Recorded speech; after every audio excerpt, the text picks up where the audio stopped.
Vezi ce frumos am pus. Și l-am prins cum stă pe telefon.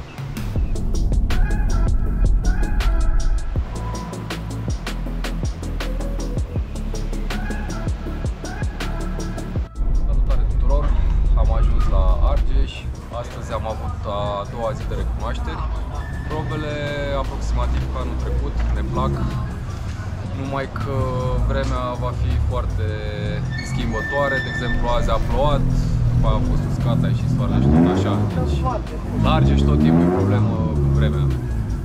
Ba mai mult, am rămas și blocați pe probe, am întâlnit un cârt,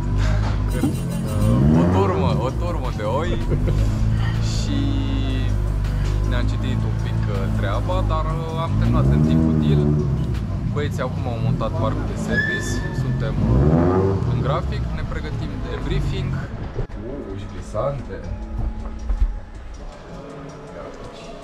Operă de artă.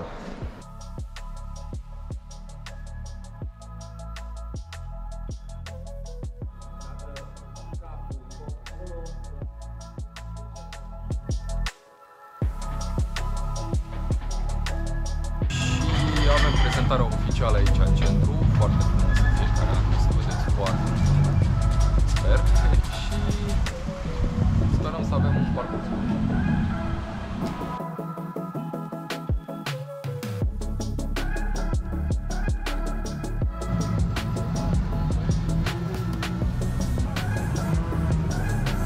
Am adus niște cartoline vechi de anul trecut. Și după ce le consum pe astea, luăm altele de anul ăsta.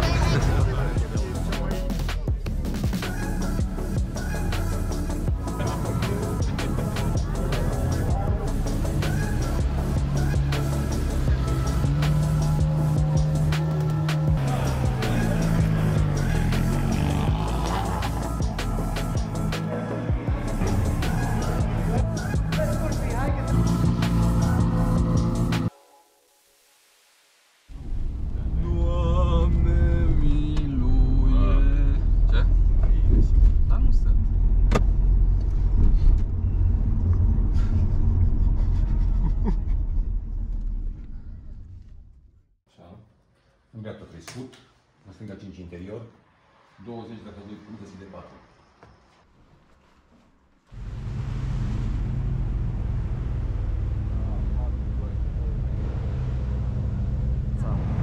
Bună dimineața! Azi nu mai am rimă.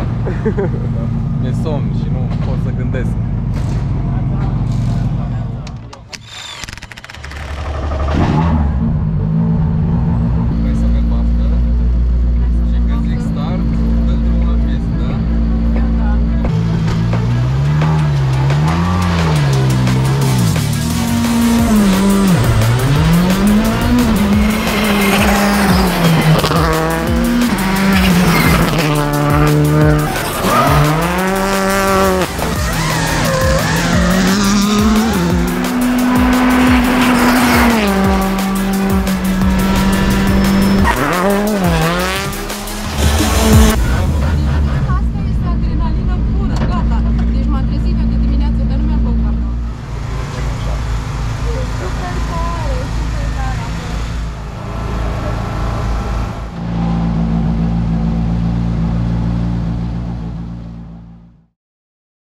Pe traseu și-au pornit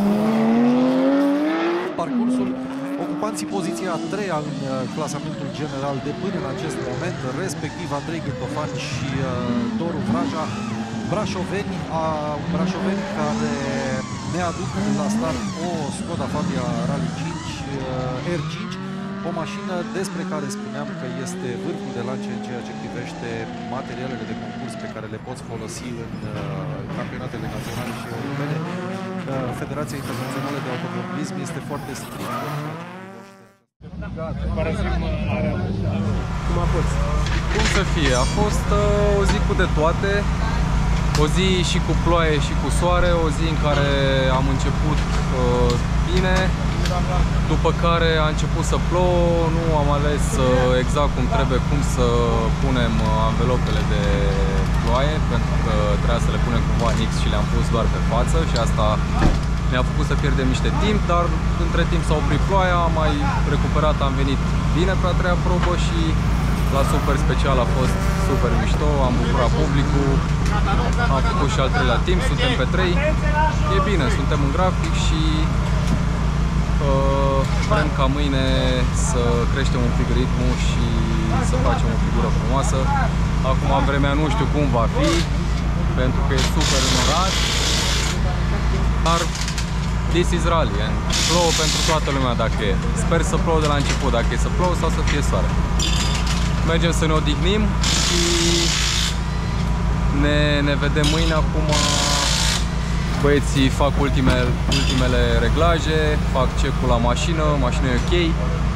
Avem și o fată în echipă, o salutăm și ne vedem mâine cu forțe proaspete.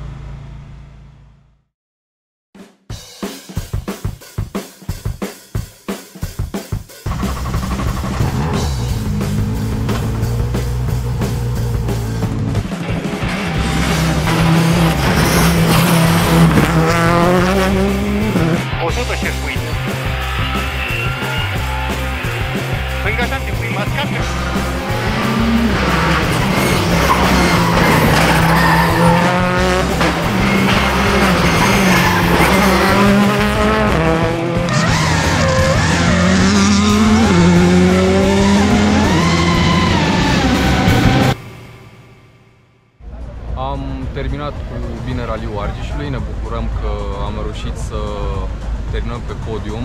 Era să pierdem podiumul, dar am făcut în așa fel cu ultimele 3 probe să recuperăm tot ce am pierdut. Am pierdut astăzi mult din cauza alegerii anvelopelor, dar și a setup-ului. Da, din păcate se întâmplă când nu cunoști totul așa cum trebuie, dar suntem optimiști pentru că avem mult timp înainte de acum încolo să progresăm și să învățăm mașina din ce în ce mai bine, pentru că totul ține de setup, să zic așa, cel mai mult. Mulțumesc lui Doru că a fost la înălțime din nou. Și eu îi mulțumesc lui Andy că m-a dus safe tot timpul. Deci nu tare, doar safe. Safe. Și tare? Foarte tare. Foarte tare. Da. E bine. Clar ne bucurăm că suntem aici cu bine și am făcut o figură frumoasă, plecăm acasă cu puncte și asta este tot ce contează.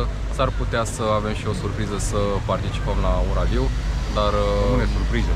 Da, momentan e prematură discuția și vom vedea ce urmează. Mulțumim suporterilor, fanilor care au venit și ne-au urmărit atât pe live-uri cât și pe probe.